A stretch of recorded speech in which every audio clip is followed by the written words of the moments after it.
ये कहानी है सागर की एक छोटे से गांव के एक लड़के की, जिसके सपने शायद उतने बड़े नहीं थे, लेकिन उनमें जान डालने वाला उसका हौसला बेमिसाल था। उसने न सिर्फ अपने हालातों से लड़ाई लड़ी, बल्कि हजारों युवाओं के लिए प्रेरणा बन गया।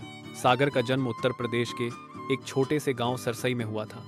यह गांव जहां एक ओर हरियाली और शांति से भरपूर था, वहीं दूसरी ओर सुविधाओं की कमी और बेरोजगारी ने युवाओं के सपनों को सीमित कर रखा था। सागर के पिता एक छोटे किसान थे और मां गृहिणी। परिवार इतना साधारण था कि 2 वक्त की रोटी भी कई बार संघर्ष से मिलती थी। बचपन से ही सागर को पढ़ाई में दिलचस्पी थी, लेकिन गांव के सरकारी स्कूल में अच्छे शिक्षक नहीं थे और किताबें भी कई बार साझा करनी पड़ती थी। फिर भी वह हर दिन स्कूल जाता, मिट्टी की फर्श पर बैठकर ध्यान से सुनता और घर लौटकर मां के दिए मिट्टी के दीपक की रोशनी में पढ़ाई करता। जब उससे कोई पूछता कि वो बड़ा होकर क्या बनना चाहता है, तो सागर बस इतना कहता, बस बाबूजी को हल चलाते हुए नहीं देखना चाहता, कुछ ऐसा करूंगा कि वो आराम से बैठ सकें। उसका सपना बहुत बड़ा नहीं था, सिर्फ इतना कि घर में खुशहाली आए और गांव के बच्चों को भी अच्छा भविष्य मिले।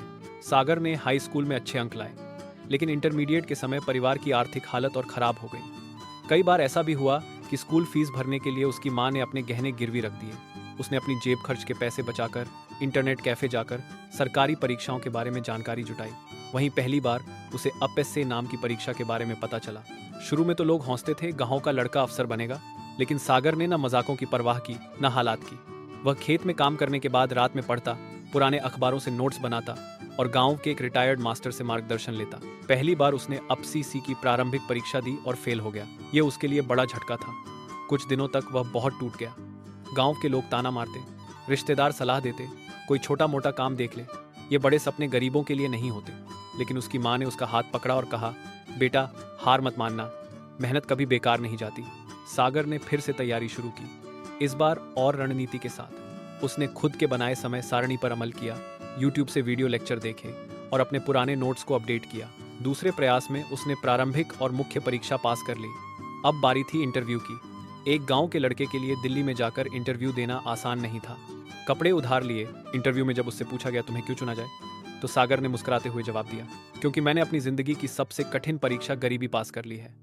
अब मैं दूसरों की जिंदगी आसान बनाना चाहता हूँ। कुछ महीने बाद जब रिजल्ट आया तो पूरे गांव में खुशी की लहर दौड़ गई। सागर का नाम चयनित अभ्यर्थियों में था।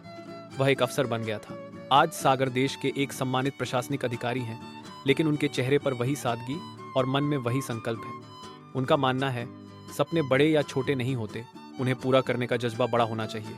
सागर की कहानी उन लाखों युवाओं के लिए एक संदेश है, ख्वाब छोटे हों कोई बात नहीं, पर हौसले हमेशा बड़े होने चाहिए।